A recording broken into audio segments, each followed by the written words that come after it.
하나님 아버지, 오늘도 저희들을 긍휼히 여기사 주님의 십자가의 사랑을 깊이 알아가는 시간이 되게 하여 주옵소서. 예수님 이름으로 기도드리옵나이다. 아멘. 요한복음 6장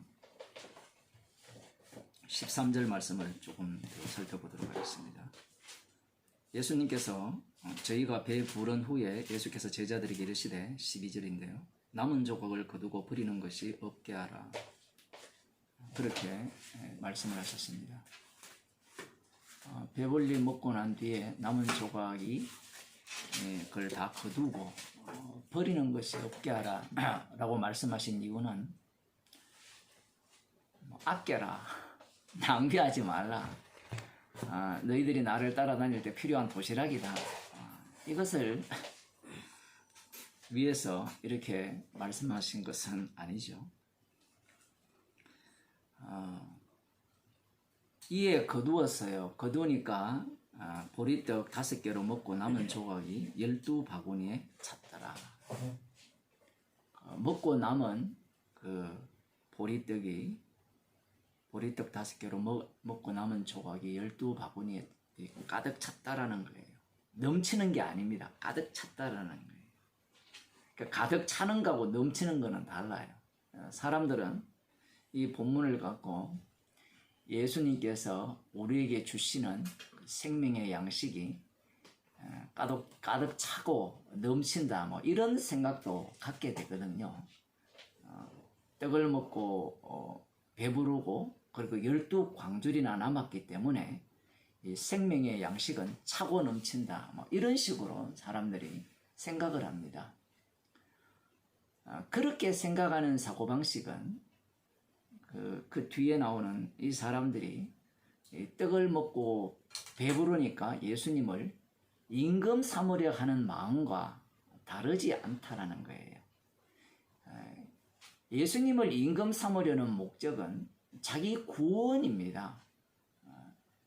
그 철학자들이 흔히 그 공부하는 이유가 인간의 행복을 위해서 철학을 하는 거거든요. 어떻게 하면 행복해질 수 있는가? 그걸 달리 표현하면 어떻게 하면 구원을 얻을 수 있는가? 그런 이야기를 하는데,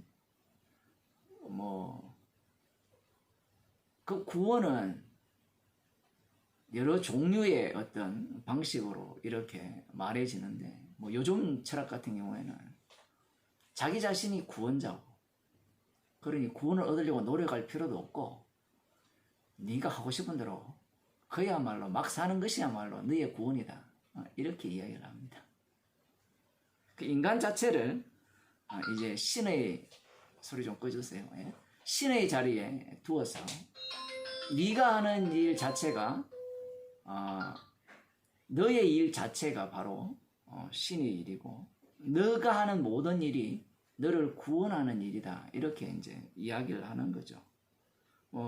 지금 예수님을 임금 삼으려는 자들도 마찬가지입니다. 예수님을 임금 삼으려는 목적은 떡을 먹고 배부른 까닭이죠. 자, 이 보리떡 5개로 그 장정 5,000명이죠. 그러면 아이들도 있고 여자들도 있을 것인데, 이 당시에는 여자를 사람 취급 안 했거든요. 그러니 숫자에 들지도 못해요. 애들도 마찬가지입니다. 아이들 인권이라는 것이 1800년대 후반인데 그쯤에 이제 나왔거든요. 그 역사를 보면 영국의 산업혁명 시대를 보면 7살, 8살 애들이 탄광에 들어가서 일을 하고 공장에서 일을 하거든요. 다 아시죠, 그런 거는. 여자들의 여성들의 인권도 마찬가지고요. 지금 그 정도의 어떤 많은 사람을 먹이고 남은 그 떡이 12강줄에 가득 찼다, 이 말씀은 어떤 의미냐라는 겁니다. 예수님이 뒤에 이제 나오죠. 예수님이 생명의 떡이라, 하늘로 오시는 생명의 떡이라 했을 때, 이 생명의 떡은 아무나 줄까요? 아무나 안 줄까요? 아무나 주지 않습니다. 철저하게 누구에게만 이 생명의 떡이 주어지느냐 할 때는 12강줄에 찼잖아요. 이스라엘에게만 생명의 떡이 주어져요. 이스라엘 아닌 자들에게는 이 생명의 떡이 주어지지 않는다라는 겁니다. 왜 그러냐라고 할 때는 출애굽 사건을 보게 되면 여호와 하나님께서 이스라엘 자손과 바로왕과 바로왕의 백성들을 구별하시죠. 나누시는데 여호와 하나님께서 이스라엘 백성들을 애굽에서 구원하잖아요. 이스라엘 자손들을. 바로왕을 구원하는 건 아니거든요. 이걸 좀 다르게 표현하면 바로왕은 강팍해 하셨거든요. 바로왕은 강팍해 하셔서 하나님께서 구원해 내시는 그 구원의 능력이 어떠한 것을 보여주기 위한 이 부정적 역할을 하는 겁니다. 그 지옥 갈 자의 역할을 이 바로왕이 감당을 하는 거고요. 이스라엘 백성들 같은 경우에는 이 긍휼의 그릇으로 그들은 그 역할을 담당하고 있어요. 그런데 그들의 자격 조건을 따져보면 이스라엘 자손들의 자격 조건이 딱 하나 있어요. 그게 무엇인가 하면요. 아브라함과 이삭과 야곱의 자손들이라는 겁니다. 후손들이라는 거예요. 예, 언약의 후손들이기 때문에 후사들이기 때문에 그들은 여호와 하나님으로부터 긍휼의 그릇으로서 구원받는 자의 모습을 보여주는 겁니다. 그 역할로서 이스라엘 백성들은 그것을 감당하게 되죠. 감당한다고 했을 때 그들이 하는 일은 하나도 없습니다. 그들은 애굽에서 나오고자 하는 마음도 없었고요. 떠나고자 하는 마음도 없었고 그 여호와 하나님께서 바로를 강팍하게 하셔서 재앙을 내리는 상황에서 그들의 고역이 어려워지면 어려워질수록 애굽을 떠나고자 하는 마음보다는 이 모세와 아론을 빨리 제거하고자 하는 마음을 갖게 된 거예요. 그래서 여호와 하나님께서 이스라엘 자손들의 마음을 아시기 때문에 피 재앙, 개구리 재앙, 이 재앙까지는 고센 땅에도 똑같이 내렸거든요. 그 세 단계를 거칠 때 이스라엘 자손들의 원망이 얼마나 심했겠습니까? 그걸 알아요. 그래서 여호와 하나님께서 네 번째 재앙, 파리 재앙부터는 고센 땅에 내리지 않죠. 왜 내리지 않느냐? 내리지 아니하시는 그 근거가 이스라엘 자손에게 있는 것이 아니라 여호와의 이름에 있는 겁니다.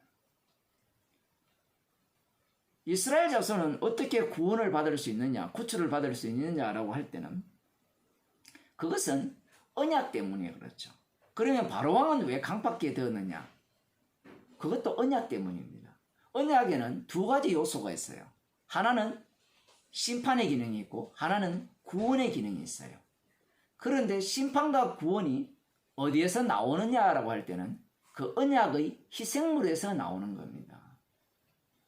그 희생물을 증가하기 위한 심판과 긍휼이거든요. 그런데 그 긍휼은 반드시 이스라엘 자손에게만, 약속의 자손에게만 베풀어지게 되어 있어요. 목사님 거기 보면 출애굽 때 그 잡족들도 함께 나오지 않았습니까? 라고 이렇게 우리가 궁금증이 있잖아요. 이런 부분은 여러분들은 어떻게 해석을 했어요?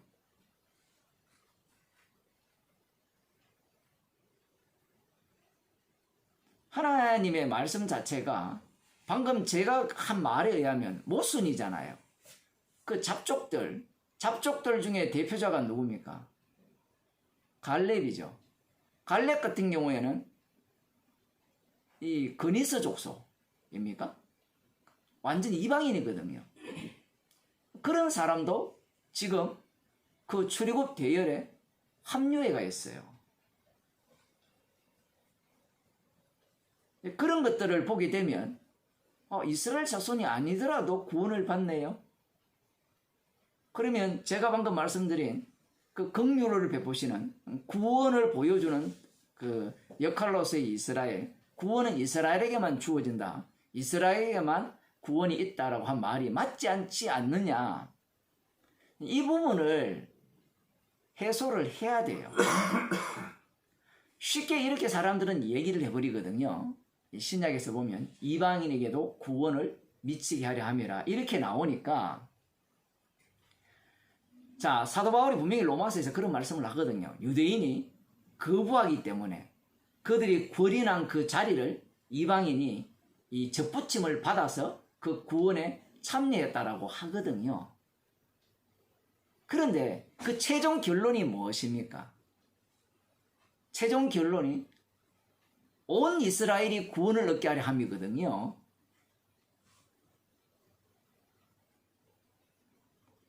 이스라엘이 두 종류가 있다라는 겁니다. 처음부터. 이스라엘만 구원받는다는 말씀은 절대로 이게 바뀌지가 않아요. 이스라엘만 구원을 받아요. 그것이 바로 이 여호와의 이름, 주의 이름을 드러내는 방식이에요. 이스라엘이 아니면 구원을 못 받아요.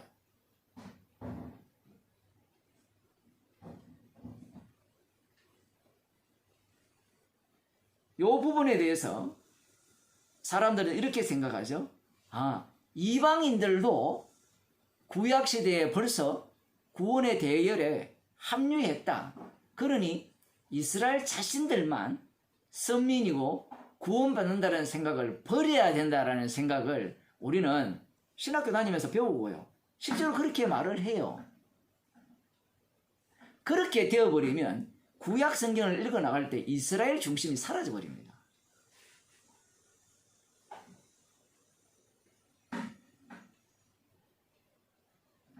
그래서 지금 그 하나님께서 지금 출애굽을 할 때 벌써 이방인을 끼어들게 하셨는데, 그 이방인을 어떤 사람으로 보느냐라고 할 때는 어떤 사람으로 봅니까?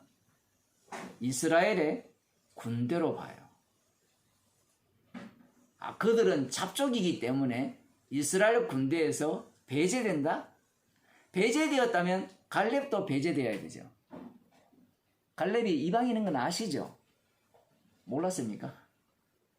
갈렙도 배제되어야 돼요. 그렇게 되면. 그렇지 않거든요.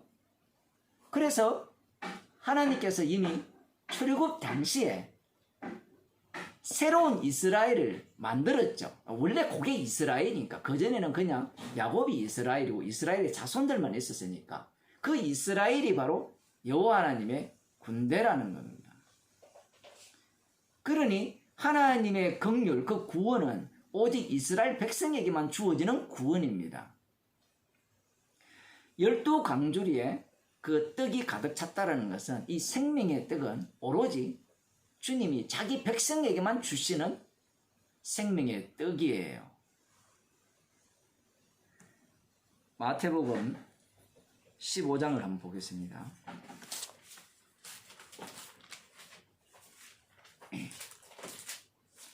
마태복음 15장을 보게 되면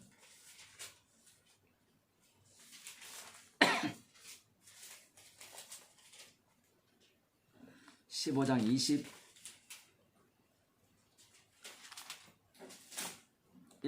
2절부터 보겠습니다. 예수께서 거기서 나가사 두로와 시돈 지방으로 들어가시니 가나안 여자 하나가 그 지경에서 나와서, 이방인이죠. 가나안 여자가 그 지경에서 나와서 소리질러 가로되 주 다윗의 자손이여 나를 불쌍히 여기소서. 내 딸이 흉악히 귀신 들렸나이다. 자, 이 가나안 여자가 예수님을 주 다윗의 자손이라 이렇게 부르고 있죠. 주 다윗의 자손 이렇게 부른다고 했을 때 우리는 이런 생각을 갖죠. 아, 이 여자가 예수님에 대한 이해를 정확히 갖고 있었느냐, 이런 질문을 할 수가 있습니다. 그런데 이 질문 자체가 잘못되었죠. 이 여자는 예수님에 대한 정확한 이해가 없어요. 주 다윗의 자손이라 했을 때는 그 당시에 유대인들이 기다리던 메시아는 어쩌면 엘리야의 능력과 엘리사의 능력을 갖고 온다라는 기대를 가졌을 겁니다. 다윗이 전쟁을 할 때 여호와 하나님께서 전쟁할 때마다 승리케 해주셨잖아요. 다윗과 골리앗의 싸움, 그것도 기적이잖아요. 그러한 어떤 기대감을 갖고 있었고, 구약의 선지자들이 예언한 그 다윗의 자손이 오시면 실제로 저는 자를 걷게 하고 눈먼 자를 눈뜨게 한다라고 말씀을 하시기 때문에 이 여자는 예수님을 향해서 주 다윗의 자손이여 나를 불쌍히 여기소서라고 외치는 겁니다. 아마 우리들 중에도 자신의 딸이 이러한 병이 들렸다면, 그러한 어떤 능력이 있는 분에 대한 소식을 들었다면 얼마든지 그렇게 외칠 수가 있죠. 자, 그런데 예수님에 대해서 이러한 태도를 취한다는 자체가 어떤 태도냐라는 겁니다. 주 다윗의 자손이니까 당신은 어떠한 능력이 있다는 거예요. 흉악한 귀신 들린 내 딸을 고칠 수 있다라는 그러한 믿음이 있죠.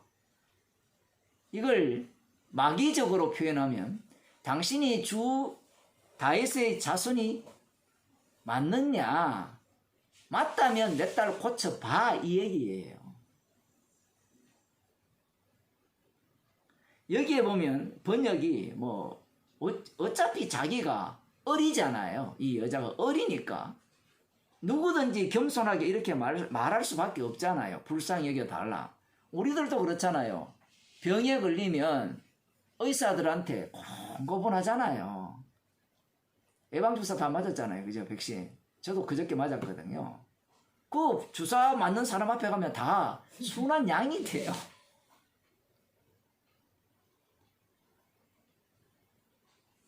그런데 예수님께서는 한 말씀도 대답지 않았어요. 왜 대답지 않았습니까? 그 뒤에 보면 대답하지 않으신 이유도 있고요.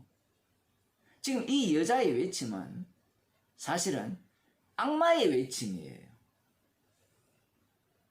우리는 이 본문을 볼 때 그러한 생각을 별로 안 하고 이 본문을 보거든요. 그러나 이 마태복음이나 사복음서를 볼 때는 예수님이 시험 받으신 그 사건을 바탕으로 깔고 이런 사건 하나하나를 봐야 이 사건의 내용이 십자가와 직결되어 있고, 오히려 이러한 기적들이 예수님을 십자가에 못 박게 하는 그러한 요인이 된다는 걸 알 수 있는 겁니다. 아마 사랑을 주장하는 사람들은 이 여자가 가난한 여자잖아요. 주 다윗의 자손이여 나를 불쌍히 여기소서라고 외칠 때 예수님이 한 말씀도 대답지 않는 이 모습을 두고 뭐라고 하겠습니까? 사랑이 없는 사람, 정말 냉정한 사람, 냉랭한 사람. 그저께 유튜브에 이제 어떤 사람이, 제가 지금 3번째 이야기를 하거든요. 왜냐하면 사람들이 골라서 말씀을 듣기 때문에 그래요. 유튜브 들어와서 다 듣는 게 아니고. 그 어떤 사람이 이런 이야기를 했어요. 복음을 알면 사랑이 넘쳐야 된다는 거예요. 어디서 많이 들었던 얘기죠. 복음을 알면. 왜 십자가 마을은 냉랭하냐는 겁니다.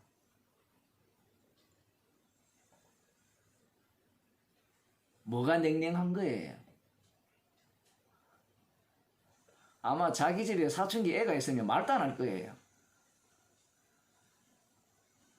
오늘 아침에 우리 처제랑 통화를 했는데, 저도 잘 몰랐는데 사춘기에 2 종류가 있대요. 하나는 중, 하나는 깡패. 방문을 열고 들어가서 문을 닫으면 중이 되고 방문을 열고 나오면 깡패가 된대요. 거기에 무슨 사랑이 있어요? 근데 가족 아니에요? 그 사람이 지금 이제 비판을 하는데, 너희가 맞는 말은 하는데 왜 사랑이 없느냐는 거예요. 이 사람은 지금 뭘 생각하는가 하면 신앙의 지식, 진리의 지식과 행위를 지금 연결시키고자 하는 거예요. 행함이 없으면 죽은 믿음이라 했잖아요. 그러니까 사랑이 나와야 된다는 거예요. 그 말이 맞아요? 틀려요?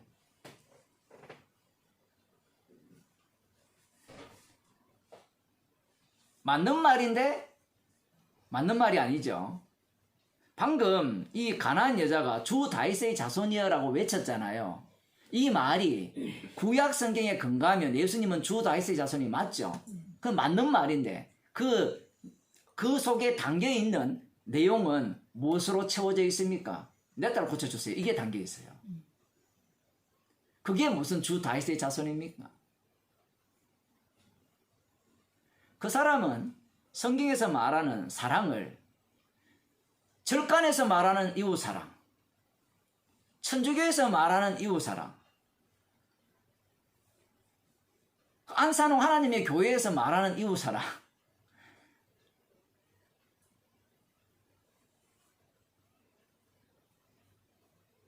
그 일본 종교가 뭐죠? 남녀 호랑맹교, 대순진리에 이 사람들 이웃사랑이 철저하거든요. 아마 그런 사람은 그런 동네에 가봐야 돼요. 사랑이 넘쳐요. 왜 넘치는지 알아요? 자기 편 만들어가지고 재산 다 뺏기 위해서 그래요.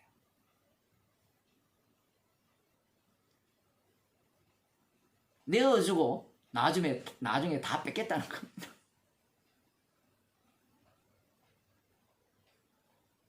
십자가 사랑은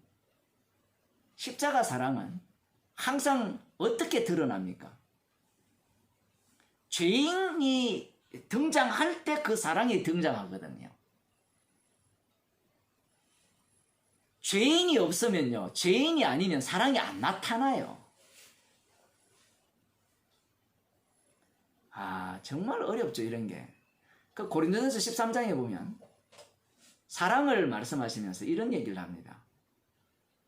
내 목숨을 불사르게 넣어줄지라도 사랑이 없으면 아무것도 아니요.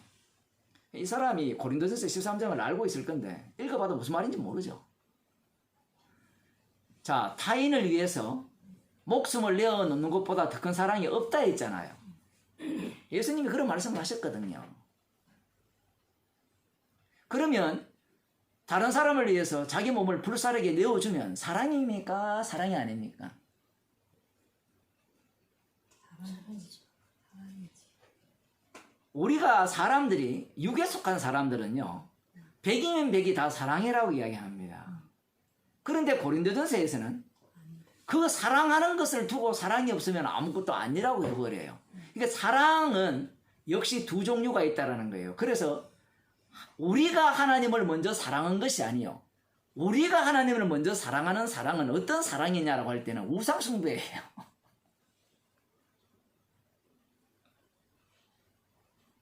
우상숭배라고요. 하나님 사랑, 이웃 사랑하니까 바리새인들이 얼마나 하나님을 사랑했습니까? 사람들은 그렇게 이야기하죠. 너희들은 하나님을 사랑했는데 이웃을 사랑하지 않았다. 그게 문제라는 거죠. 예수님이 그렇게 말씀했잖아요. 고르반이라고 하면 하나님께 드림이 되면 부모를 공경하지 않아도 된다. 이렇게 책망을 하니까 거기에 편성해서 자기들도 바리새인을 공격할 때 그런 식으로 공격해요. 제가 늘 말씀드리죠. 예수님은 영이시라고요. 영의 말씀을 육적인 인간이 그대로 받아서 쓸 수 없다라는 겁니다.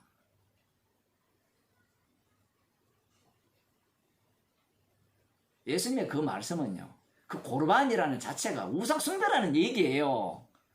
하나님은 사랑하는데 왜 이웃을 사랑하지 않느냐, 이 얘기가 아니에요.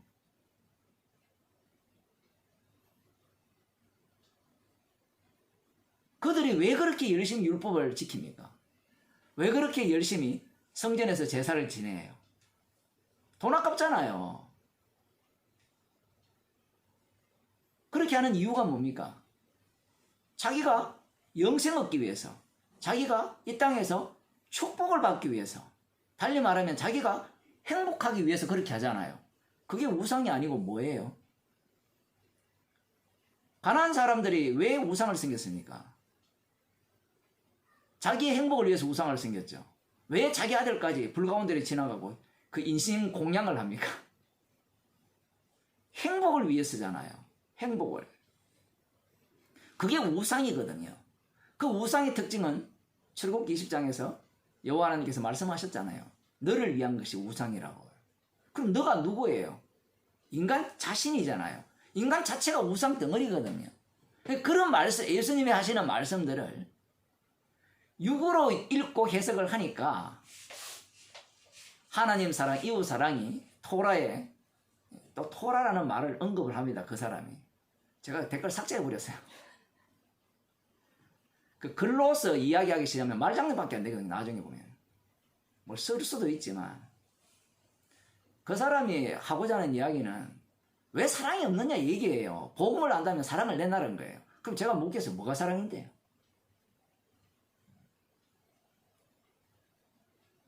한번 해줘 보세요. 상대가 뭘 요구하는지. 가난해서 돈을 예를 들어 뭐 100만 원을 줬다. 한국 돈, 이민표가 아니고. 그걸로 만족할까요? 그 다음 얼마나 더 원하겠어요?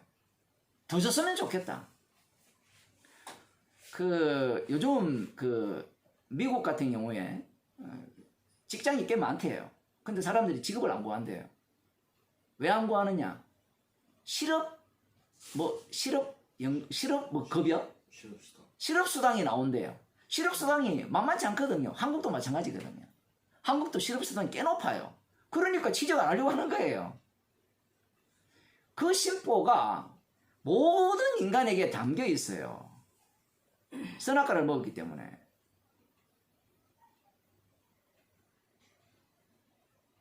그래서 아무것도 주지 말라는 말이 그런 사람들에게는 그렇게 듣기 싫은 거예요.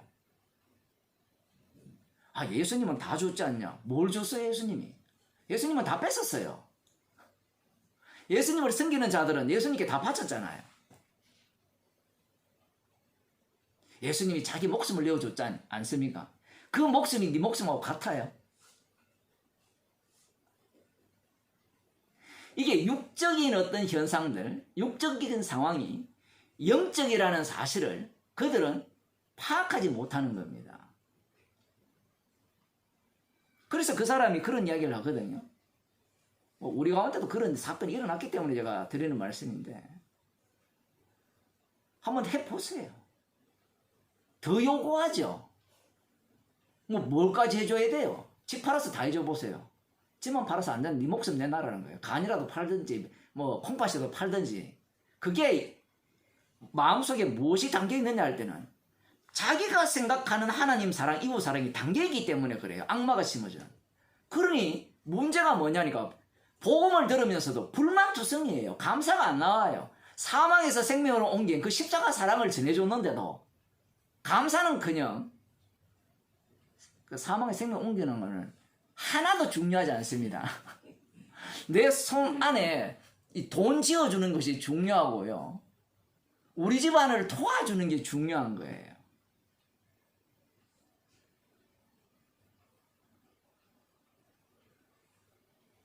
예수님이 말씀하시는 그 사랑이 뭔지를 몰라서 그래요. 예수님께서 이렇게 얼마나 예절합니까?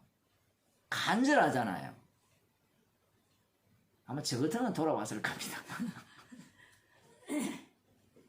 근데 한 말씀도 대답지 아니하십니다. 왜 대답 안 했어요? 넌 아니라는 거예요. 넌 구원받을 대상이 아니라는 겁니다. 나의 긍휼을 입을 대상이 아니라는 거예요. 예수님께서 능력을 행하실 때요, 여러 가지 종류가 나와요. 한쪽의 능력은 죄사함까지 들어가는 능력이 있지만 다른 한쪽은 죄사함도 있고 죄사함도 있는 것도 있고 없는 것도 있어요. 그것은 그 사건의 전체 진행 과정을 봐야 되는데 지금 예수님께서는 한 말씀도 대답하지 않았습니다. 그러면 주변 사람들이 뭐라고 하겠어요?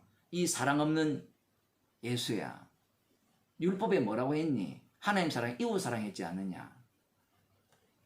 예수님이 뭐라고 하시겠어요? 이웃이 아니라는 겁니다. 중요한 건 이방인은 이웃이 아니에요. 구약의 율법에 대한 이웃 사랑은 다 이스라엘 백성들 가운데 그 해야 돼요. 첫 번째 땅 안에 가는 자들이 다 이웃이에요. 이방인이더라도 객이라도 땅 안에 그 약속의 땅이기 때문에. 그러면 이 사람 또 이웃이 되지 않습니까? 라고 하면 예수님이 율법을 어기게 되죠. 지금 약속의 땅인데 가나안 여자가 이야기한다 하더라도 그럼 약속의 땅에 왔으니까 고아와 과부를 돌봐야 하고 나그네를 기꺼이 대접해야 되잖아요. 그럼 예수님이 대접 안 했어요. 왜 안 했습니까? 그것은 이 하나님의 언약이라는 것은 이방인에게는 구원이 없는 언약이에요. 세상판 자체가 십자가 지신 예수님이 만유의 주가 되심을 드러내는 판이에요. 그래서 이방인들은 구원받으면 안 돼요. 그래서 예수님이 돌아보지 않는 겁니다. 그게 사랑이에요. 사랑이라 했을 때는 이 사랑이라는 요소가 반대쪽에서 드러나는 것은 저주가 똑같이 드러나는 거예요. 바로를 강팍해 하셨잖아요. 그게 하나님의 사랑의 표현이에요. 문제는 자기가 그걸 못 받아들이죠. 깨닫지 못하니까. 이걸 거꾸로 해석해 보세요. 바로를 강팍해 하셨잖아요. 하나님께서. 반대로 하나님께서 계속 재앙을 내리잖아요. 우리의 상식으로는 재앙을 계속 내리면 인간이 어때요? 마음이 낮아져요? 높아져요? 맞아요. 이스라엘 자손들이 고역이 심했잖아요. 고역이 심하니까 사사기를 보면 마음이 낮아져요? 높아져요? 낮아졌잖아요. 근데 바로왕은 어때요? 재앙을 내리면 내릴수록 어떻게 돼요? 더 강팍해지죠. 그 재앙을 내리는 것은 사랑입니까? 저주입니까? 저주라고. 사람들은 저주라고 생각하거든요. 그런데 그 저주 속에서 사랑이 쏟아지고 있거든요. 문제는 바로왕이 그것을 선택할 결정이 없다는 겁니다. 제가 이렇게 이야기하니까 그게 무슨 사랑이냐 이래 나오지만 그 내용을 싹 빼버려 보세요. 우리 가운데 지금 바로왕이 있어요, 없어요? 바로왕은 어떻게 드러납니까? 복음이 전파되는 가운데 드러나죠. 이런 것들이 되게 어려운 거잖아요. 이미 바로왕은 확정적이잖아요. 그러면 확정되었다고 했을 때 이 세상에는 확정되었죠. 그러면 확정되었다는 것이 어떻게 드러납니까? 복음이 전파됨으로 말미암아 성령을 받은 자들이 십자가 복음을 전함으로 말미암아 드러나잖아요. 그 주님께서 계속해서 은혜를 계속 베풀고 있는데 그렇게 베풀면 사람들의 마음이 낮아져야 되는데 베풀면 베풀수록 강팍해 한 자는 마음이 교만해지고 악해져요. 더. 아까 그 사람처럼 십자가 피 복음, 생명의 복음을 전했는데 짜증나요. 감사가 나오는 게 아니라 관심이 자기 구원에 있어서 그래요. 자기가 꿈꾸는 사랑, 자기가 생각하는 사랑을 기대하기 때문에 그래요. 성경을 볼 때 완전히 소경으로 성경을 보는 겁니다. 그 사람의 해석을 제가 그렇게 이야기했거든요. 바리새인 해석이에요. 목사님이 저한테 늘 질문을 했잖아요. 서신서를 어떻게 해석할 거냐 이거예요. 바리새인이 율법을 어떻게 했습니까? 해석을 했어요. 율법을 어떻게 해석했어요?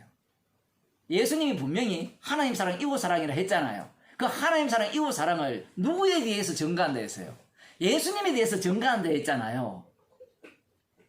그러면 예수님에 대해서 전가하는 말씀으로 해석을 해야 되는데 바리새인들은 율법을 하나님의 말씀이니까 말씀대로 해석하자 들어가잖아요. 이 방식을 그대로 오늘날 개혁주의 신학자들이 그대로 받아들인 거예요. 뭐라고 하는가 하면 유대인의 해석은 틀렸다 해놓고 저들이 하는 해석이 다 바리새인들의 해석, 유대인의 해석인 거예요. 그러면 서신서에 왜 그렇게 썼습니까? 성령을 받으면. 또 보세요. 왜 그렇게 썼느냐라고 이렇게 화를 내는 이유가 뭔가 하면 인간을 구원해야 된다는 생각이 먼저 깔려 있는 겁니다. 지금 복음은요. 심판 작업이에요. 성령 받지 못한 자들은 지옥 가라는 거예요. 달리 말하면 더 강팍게 만들어서 지옥 갈 자는 지옥으로 내몰아가야 됩니다. 제가 얼마 전에 며칠 전에 한 설교가 그거거든요. 이 지옥으로 가는 이 고속도로가 아우토반이 잘 깔려 있다는 겁니다. 바로왕 같은 자는 아예 넓은 길을 주님께서 만들어서 그 길로 쫙 가게 하시는 거예요. 넓은 길이라는 게 다른 게 아니고요. 지 원하는 대로 사는 게 넓은 길이에요. 좁은 길은 내가 원치 않는 길로 인도받는 게 좁은 길이고요. 그런데 인간들은 이 복음을 듣고 난 뒤에 지가 원하는 바를 원하잖아요. 오히려 그 원하는 바가 안 주어질 때 감사가 나와야 되거든요. 십자가가 만날 수 있는 절호의 찬스거든요. 절호의 기회고. 성령이 없기 때문에 책망받기를 거절하죠. 책망받는 것은 짜증나는 겁니다. 그래서 책망이 없는 교회로 만들자는 게 그런 사람들이 생각하는 사랑이에요. 여러분이 성경을 한번 들여다보세요. 그런 교회가 있습니까? 반짝 사건으로 나타났죠. 사도행전에 보면. 근데 고린도 교회는 어때요? 개판입니다. 그게 진짜 교회거든요. 제가 그렇게 설명을 했습니다. 진짜 교회라는 것은 어린 양의 피가 나오는 교회지, 그 피를 자랑하는 교회지, 하나님의 피로 사신 교회를, 그 피를 제거하고 우리들이 서로 사랑하는 아름다운 모임을 만들고자 하는 것은 악마가 만들어준 조직이죠. 모든 교회가, 모든 목사들이 그런 교회를 꿈꾸고 있잖아요. 목사님도 복음을 못 들었다면 그런 교회를 꿈꿀 거예요. 바른 신학을 연구를 해서 마지막에 가야 될 자리는 어떤 교회냐라고 할 때는 정말 주님이 원하시는 교회, 사실 지가 원하는 교회거든요. 주님이 원하는 교회는 날마다 자기가 죽는 교회예요. 그 교회의 대표자가 누구였습니까? 사도 바울이었잖아요. 날마다 자기가 부정당하고 십자가 외에는 자랑할 것이 없는 그 교회가 주님이 원하는 교회인데, 자신은 주님이 원하는 교회를 어떤 교회로 보내냐 할 때는 사랑이 넘치고 용서가 넘치고 인내가 넘치고 이런 것들을 생각하는 거예요. 데살로니가 전서입니까? 후서에 보면 성령의 열매가 나오잖아요.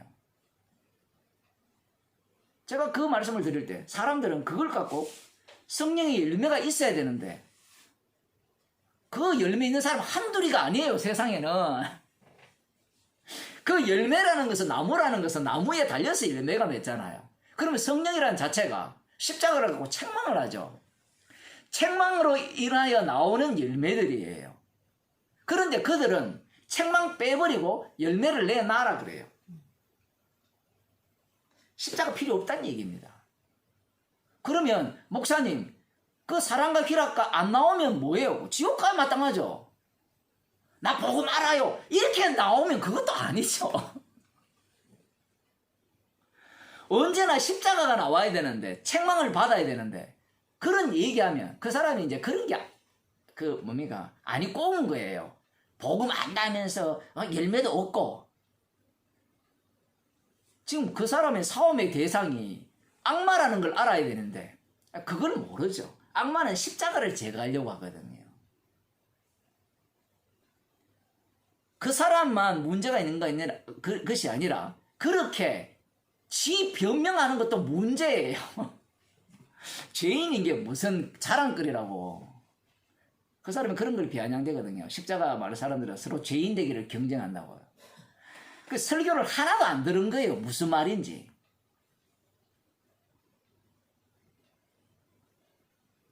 들을 기가 없는 겁니다. 죄인을 누가 만듭니까? 주님이 만들어요. 세리와 창기가 되었다고 해서 모두가 다 주님 앞에 죄인 되는 게 아니에요. 주님께서 죄인 만들어 주실 때 죄인이 되는 겁니다.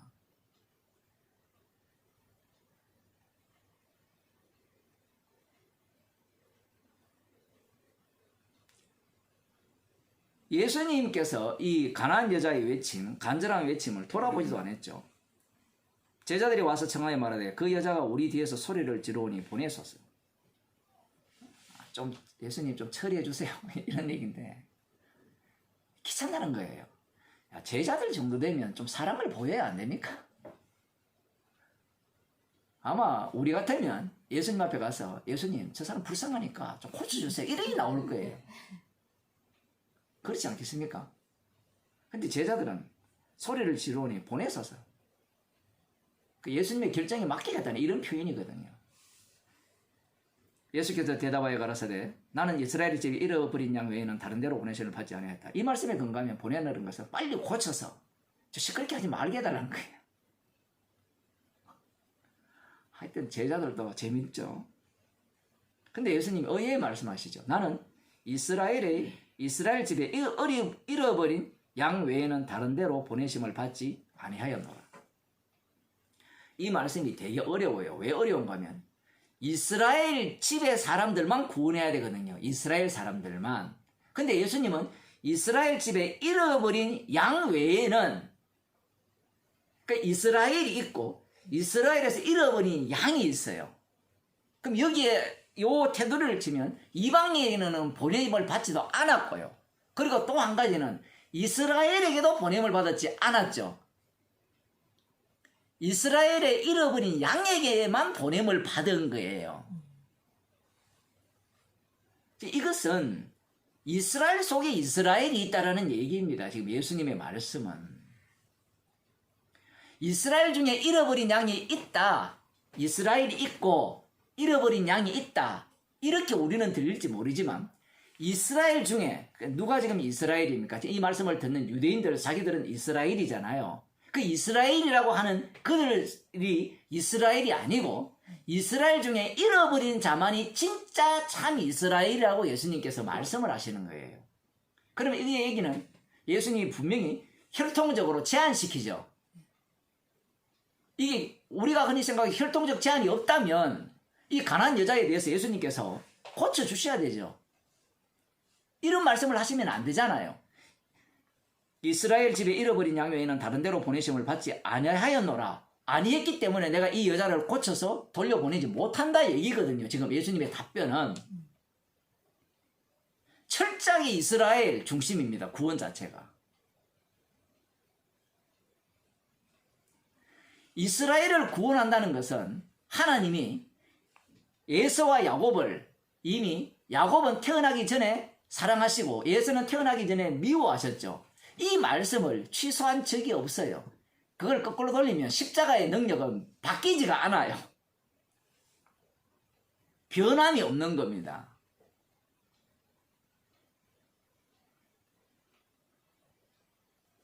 이렇게 예수님께서 제가 좀 나쁜 표현을 쓰면 그 병든 여자, 귀신 들린 딸을 갖고 있는 여자 얼마나 불쌍합니까? 그런 사람에게 이렇게 말하면 뭐라 하겠어요? 아마 오늘날 우리가 이렇게 복음을 이렇게 갖고 있을 때, 복음을 전할 때, 나에게 복음 좀 전해주세요라고 할 때, 나는 이스라엘 잃어버린 자 외에는 보내심을 받지 않았습니다. 제자들도 그렇게 가라라고 예수님께서 명령을 하시거든요. 그렇게 이야기하면 뭐라고 하겠어요? 꼴값하고 있네. 이렇게 나오죠. 사가지 없다고 하겠죠. 복음은 만인의 것이잖아요. 이게 맞아요? 그런 생각 자체가 무엇인가 하면 이 복음 자체가 나를 위해 있다고 생각하는 거예요.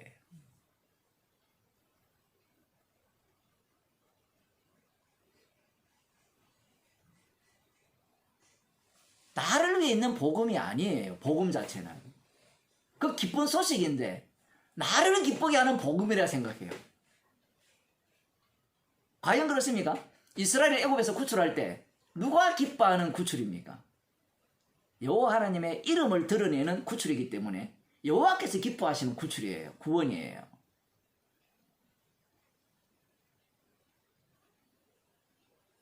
그러자 여자가 와서 예수께 절하며 가로되 주여 저를 도우소서.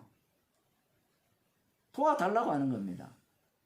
뭐 이 여자는 방법이 없잖아요. 그 정도로 간절한 거예요. 상황 자체가. 예수님께서 이렇게 말씀하십니다. 가라사대 잔여의 떡을 취하여 개들에게 던짐이 마땅치 않다라고 하죠. 이방 여인들을 개로 봅니다. 그래서 나는 자녀들에게만 이 떡을 주겠다라는 거죠.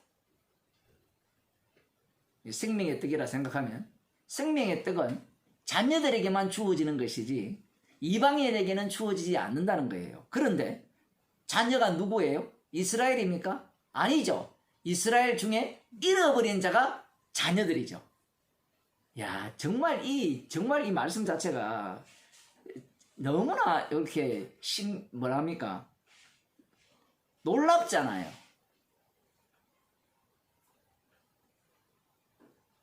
아마 이 말을 듣는 주변에 있는 유대인들은 봐봐봐, 맞아, 메시아는 누구를 위해서 오셔요? 이스라엘을 위해서 오시잖아요. 그죠? 이스라엘을 위해서 메시아가 오시기 때문에 예수님의 이 말씀을 들을 때 맞아, 당신 말이 맞아, 당신 말이야 진짜, 그게 바로 구약의 선지자들이 예언한 그 예언과 동일한 이야기야. 메시아가 온다면 우리 이스라엘을 위한 메시아가 오는 것이지 이방인을 위한 메시아가 오는 것이 아니라는 겁니다. 이방인을 위한 메시아가 아니라 이스라엘을 위한 메시아라는 거예요. 그 주변에 있는 유대인들이 얼마나 뿌듯하겠어요. 말귀를 못 알아듣죠. 말귀를 못 알아듣기 때문에 지금 이 예수님의 말씀에 이 제자들도 이해를 못하는 겁니다. 지금 그 다음 좀 더 봅시다. 자녀의 떡을 취하여 개들에게 던지면 마땅치 않다. 개무시해버리죠.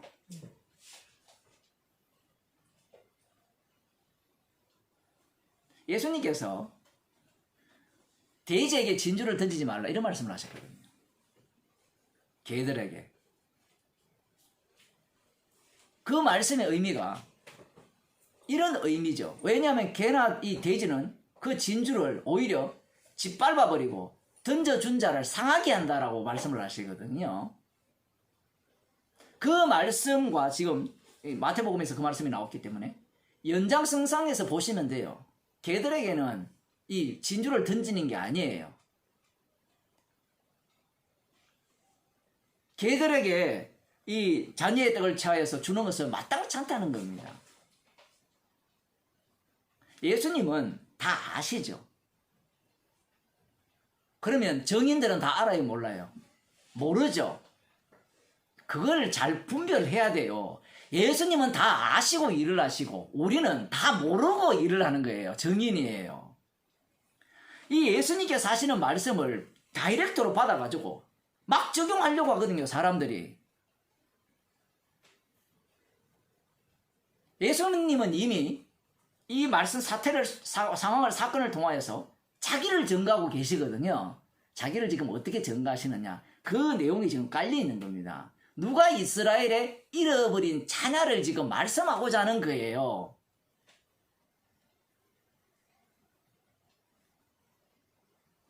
개 취급을 하니까 이 여자가 뭐라고 하는가 하면 이게 또 재밌어요, 성경이.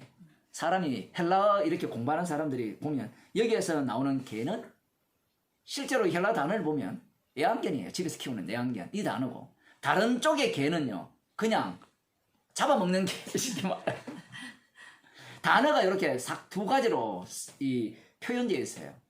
그게 주님께서 의도적으로 그렇게 하시는지는 모르겠지만, 그게나 똑같습니다.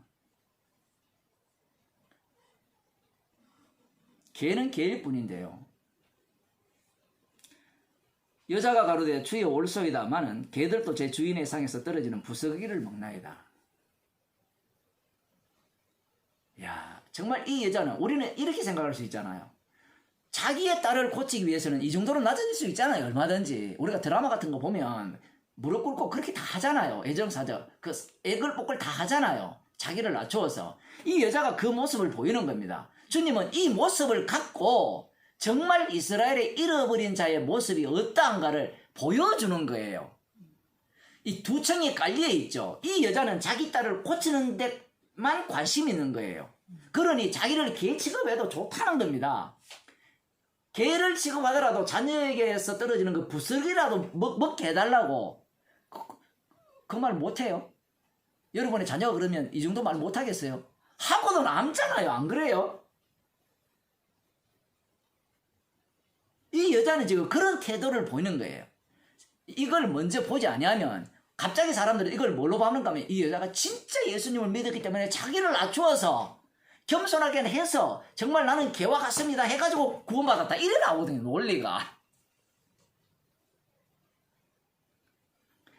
이 여자가 그런 마음을 가진 게 아니에요. 이 여자의 마음은 딸이 낳는 것밖에 관심이 없습니다. 왜냐하면 아직까지 구약과 신약의 경계선이 있기 때문에 이러한 사고방식을 주님이 완전 전복시켜 주는 겁니다. 주님께서 이 딸을 고쳐주심으로 말미암아 이 여자가 자기가 한 행동 자체가 악한 악마의 짓이라는 것을 알게 되는 거예요.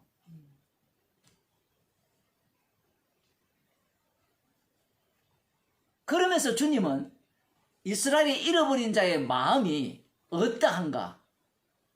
이 여자의 태도를 보이는 거예요. 나는 먹을 자격도 없습니다. 구원받을 자격도 없습니다. 지옥 가야 마땅합니다.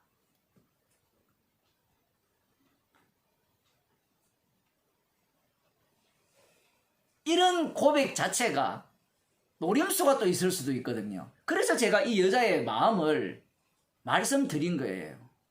자기 구원받고자 하기 위해서는 이 여자가 얼마나 낮아져요. 그러면 우리 인간들도 이런 태도를 얼마든지 취할 수 있죠. 내가 구원받기 위해서 이렇게 못하겠습니까? 40일 철야기도 못하겠어요? 금식기도까지 못하겠어요? 11조 1절 하나 안 떼먹고 못하겠습니까? 할 수 있어요.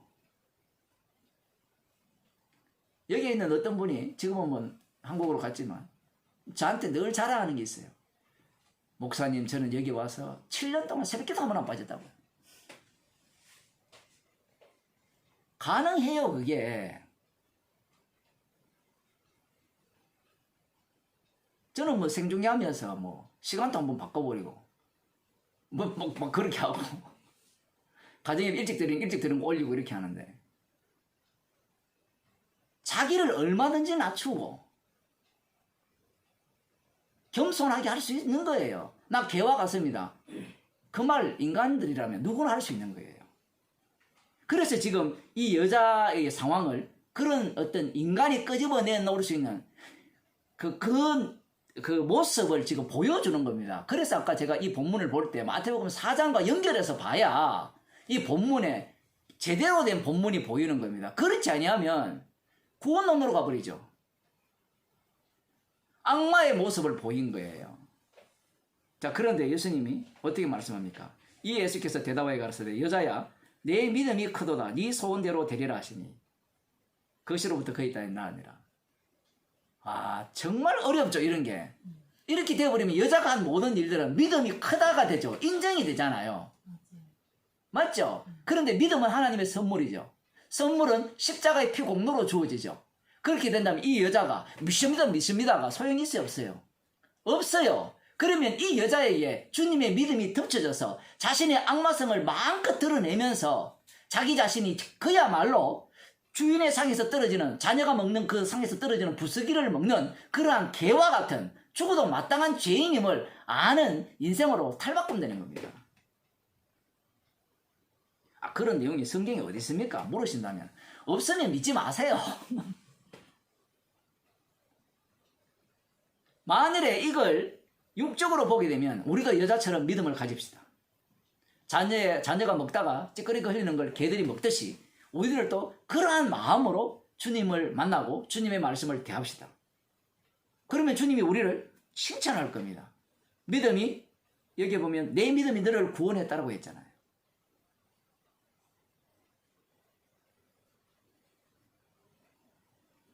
그러면서 예수님께서 자, 아까 전에 뭐라고 말씀하셨습니까? 나는 이스라엘의 잃어버린 자 외에는 보내심을 받지 않았다라고 했잖아요. 그러면 이 주님의 말씀이 바뀌면 돼요, 안 돼요? 안 되죠. 그러면 우리들은 이 가나안 여자가 이스라엘의 잃어버린 자냐 아니냐라고 할 때는 분명히 자녀들의 상에서 떨어지는 부스러기도 먹지 않습니까? 라고 하면서 개라고 했으니까 자기는 이스라엘의 그 잃어버린 자라는 겁니까? 아니라는 겁니까? 아니죠. 예수님 말씀에 하면 이방인이니까. 그런데 예수님이 이스라엘의 잃어버린 자가 누구냐? 바로 이런 자예요.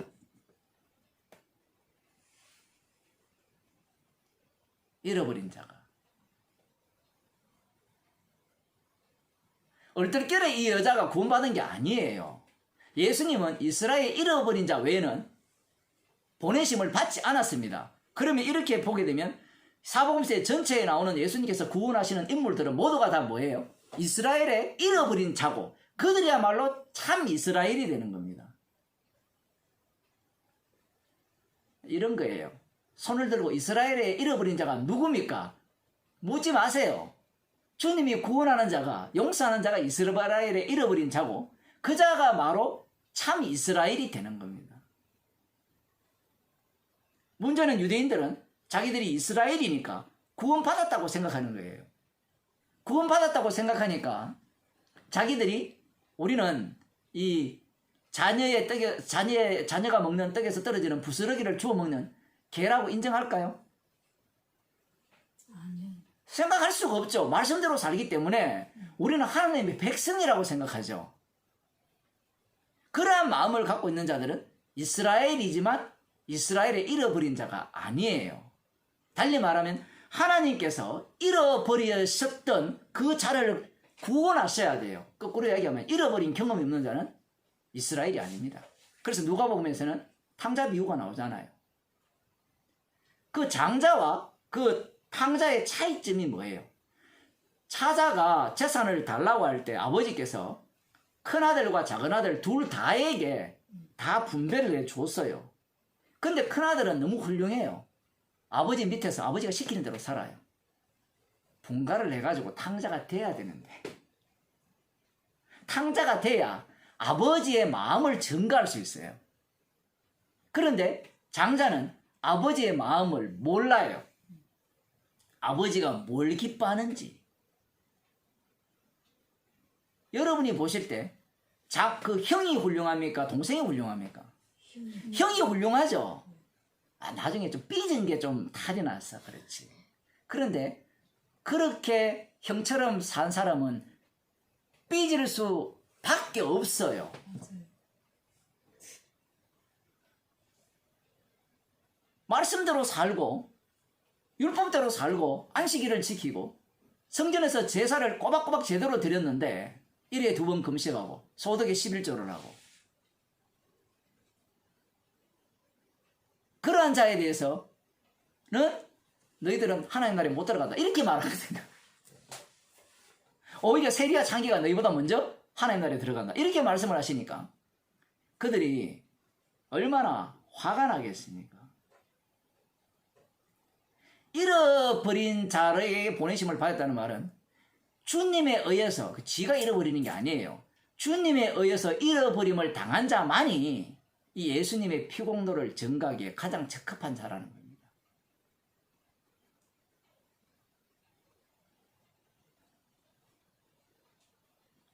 떡을 먹고 남은 그 강주리가 12강주리에 가득 찼다 했잖아요. 차고 넘친 게 아니고요. 가득 찼다는 것은 이 구원의 혜택은 확정되어 있어요. 십자가 사랑이 무한정이 아니에요. 무한정이 되어버리면 구원을 위한 십자가 사랑이 되죠. 십자가 사랑을 위한 구원이 되려면 구원은 제한적입니다. 이거 뭐 6장 끝부분에 나와요. 내가 너희 12를 택했다. 하나는 마귀다.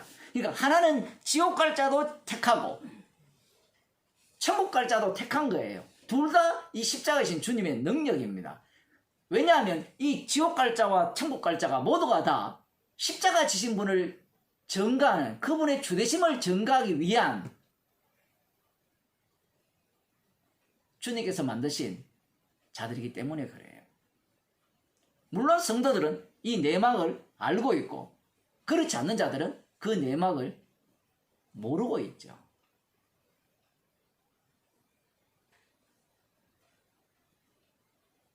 아마 유대인들이 예수님이 행하시는 이러한 표현들 아까 누가복음 그 예를 들었지만 그게 15장입니까? 그 탕자 비유 바리새인들이 원망했거든요. 세리와 창교와 함께 먹고 마시니까 세리와 죄인과 함께 먹고 마시니까 메시아라면 우리를 환영하고 우리를 기쁘게 맞이해야 되는데 그 죄인들과 함께 노니까 짜증나요. 자기들을 개무시하는 거잖아요. 자기들이 한 모든 일이 소용없음이 되잖아요.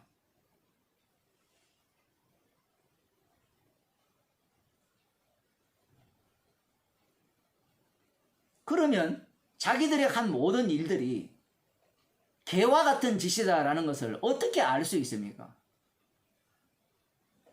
아, 지금까지 내가 11조를 해왔고 교회에 충성 봉사를 해왔는데 지금부터 나는 11조도 하지 않겠고 교회에 봉사하지 않겠다. 그러면 개가 돼요. 사람들이 생각하는 신앙의 수준은 딱 이겁니다. 지가 개가 되려고 해요. 자기가 잃어버린 양이 되려고 해요.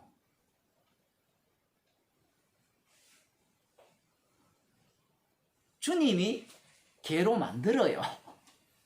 그게 새로운 피조물입니다.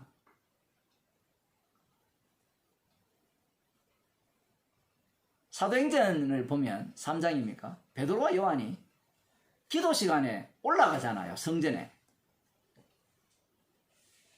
그 행동이 바뀌는 게 아니에요. 올라가도 나는 죄인 중에 개수입니다. 물론 주께서 차단시켜버리죠. 올라가는 과정에서 그 성전은 성전이 아니야 라는 것을 알려주는 장면이 뭡니까? 건강은 내게 없거니와 내게 있는 것으로 네게 주노니 주 예수 이름으로 일어나 걸어라. 죄 용서가 누구 이름으로 이루어집니까? 참 성전 대신 예수님의 이름으로 이루어지죠. 자기가 죄인 되려고 하는 게 아니에요. 자기가 뭐 개처럼 뭐 세리와 창기처럼 되겠다고 나서는 게 아니에요.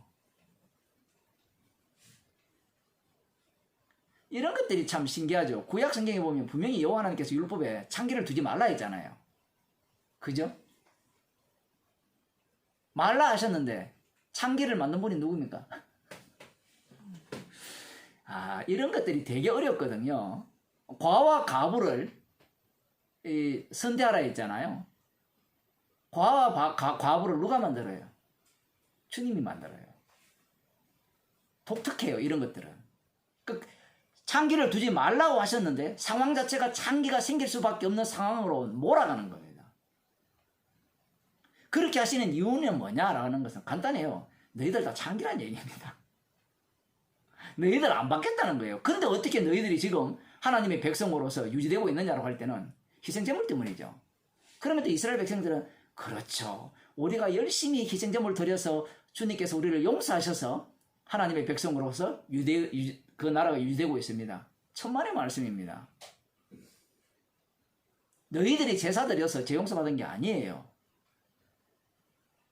주님의 십자가의 피로 죄를 용서했거든요. 그 은혜로 그들을 지금 주께서 인도하시고 이끌어 가시는 겁니다.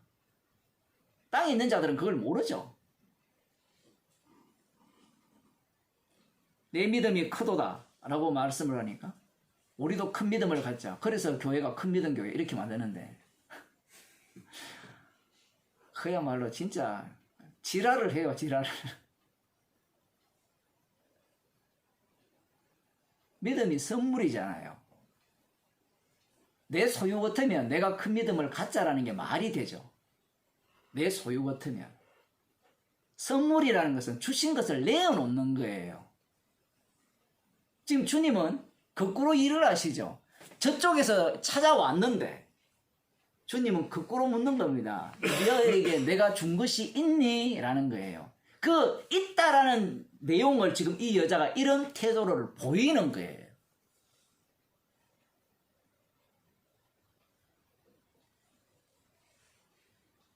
아마 오늘날 교인 같았으면 이 여자 같은 경우에는 이런 생각을 하겠죠. 주님이 나를 믿음이 크다고 칭찬했습니다. 여러분 큰 믿음을 가지세요. 다 큰 믿음 교회로 오세요. 조그만 믿음, 불신의 믿음, 그런 믿음은 다 주님이 받지 않습니다. 칭찬을 받으려면 큰 믿음을 가져야 돼요. 사업하면 주님께서 축복해 줄 줄로 믿고 11조를 먼저 하시고 소득이 적더라도 11조 제대로 하세요. 떼먹고 복받는 인간 하나도 못 봤습니다. 들어보면 다 맞는 말 같이 하거든요. 선물이 없기 때문에 그래요. 선물이 그게 나오면 이 여자가 뭘 자랑하겠어요? 믿음이 선물이니까. 선물이 어떻게 왔어요? 주님의 죽으심으로 왔죠. 네가 구원을 얻었다. 딸이 구원을 얻었다는 말이 병 낫게 했다.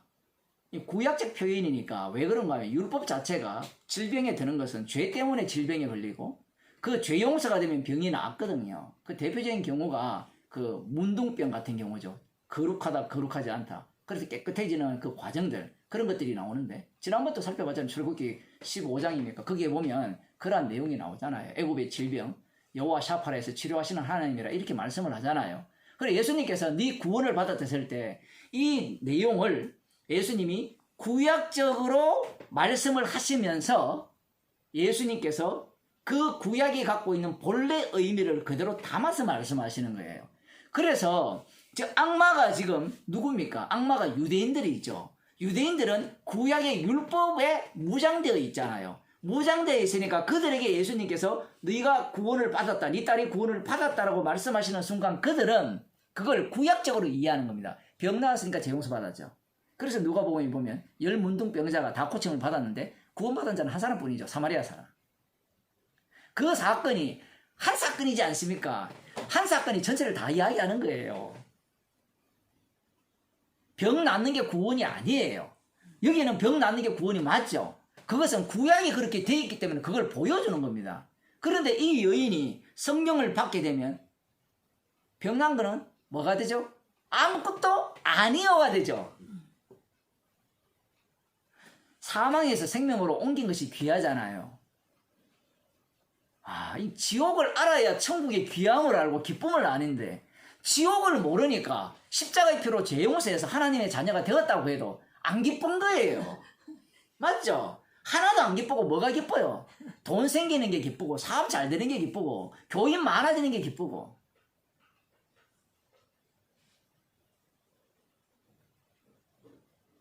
그런 것을 기뻐하는 거예요. 그런 것을 즐거워하고. 목사님 그래도 육이 있는 한 먹고 살아야 되지 않습니까? 그게 우리 뒤에 이제 좀 볼 말씀인데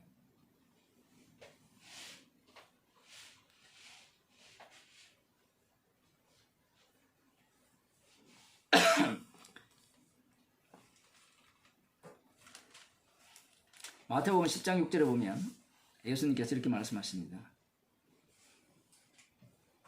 5절에 보면 예수께서 이 12를 내어 보내시며 명하여 가라사대 이방인의 길로도 가지 말고 사마리아인의 고을에도 들어가지 말고 차라리 이스라엘 집에 잃어버린 양에게로 가라. 이렇게 말씀을 하시거든요. 가지 말고 차라리 이스라엘 집에 잃어버린 양에게로 가라. 이 말씀을 하셨죠. 사람들은 이 말씀의 의미를 이해를 못해요. 왜 이해를 못하는가 하면 예수님이 화자죠. 그러면 청자가 누굽니까? 제자들이죠. 그 제자들이 이 말씀을 듣는다 생각하고 이 말씀이 순종한다고 생각해요. 교회가 다 그렇게 생각하잖아요. 그런데 이 말씀은 말씀하시는 분이 이루어냅니다. 사도행전을 보게 되면 복음이 어떻게 전파됩니까? 오직 성령이 임하면 너희가 온 유대와 예루살렘과 온 유대와 사마리아와 땅끝까지 이르러 정인이 되리라 했잖아요. 누가 그렇게 만들어요? 주님이 사건을 발생시키시죠. 주님이 복음을 전해요. 이 사도 바울을 보게 되면 자기는 스페인으로 가려고 했잖아요. 그런데 자기가 원하는 대로 길이 틀어지잖아요. 어쨌든 그 로마로 어떻게 갔어요? 주님, 제가 로마를 가기를 거기 가서 복음을 전하기를 원하는데 제가 죄수가 되어서 가겠습니다. 이렇게 했습니까? 죄수가 되어서 그 자신을 호송하는 그 배에 탄 사람들에게 복음을 전하고 또 무슨 섬입니까? 멜레데 섬입니까? 거기에 가서 복음을 전하고 그럴 줄 어떻게 알았어요? 주님이 복음을 전하고 동시에 이 말씀은 이스라엘에게 잃어버린 자, 달리 말하면 너희들이 보냄을 받아서 복음이 전파되어질 때 그 복음에 화답하는 자들이야말로 이스라엘에 잃어버린 자라는 이 얘기입니다. 성전 민문에 앉은 베드로와 요한이 그 성전 민문에 앉은 자를 구원할 때 찾아간 게 아니잖아요. 제가 그런 설교할 때 그 말씀 드렸잖아요. 그들이 한두 번 그 길로 왔다 갔겠어요. 기도 시간마다 왔다 갔을 거 아닙니까? 한두 번 봤겠어요. 근데 그 사건이 벌어지게 주님이 조성하신 거예요. 환경을. 맨날 다니던 길도 주님이 사건을 만들어내시는 거예요. 우리가 보기에는 그 길이 그 길이고 그 날이 그 날이고 그 사건이 그 사건이 같지만 주님은 그렇게 일을 하시지 않습니다. 그건 우리의 생각이고요. 뭐 어떤 사람 이야기하면 맨날 똑같은데요. 안 똑같아요. 자기가 똑같기 때문에 그래요. 자기의 기억이 똑같기 때문에 그래요. 날마다 새로운 삶을 살면 날마다 새롭죠. 아이, 지겨워 죽겠어. 어제 한 거 오늘 또 해. 왜 이런 말을 할까요? 주님께서 오늘 또 새롭게 우리에게 생명을 주셔서 새로운 날을 주셨다고 생각하지 못하기 때문에 그래요. 만나가 날마다 내린다고 생각하지 못하니까 똑같다는 거예요. 늘 똑같으니까 지겨워요. 지겨우니까 변화를 원하죠. 그 변화라는 것은 어떤 변화예요? 내가 살아있다라는 것을 보여주고 싶은 변화를 원하는 겁니다.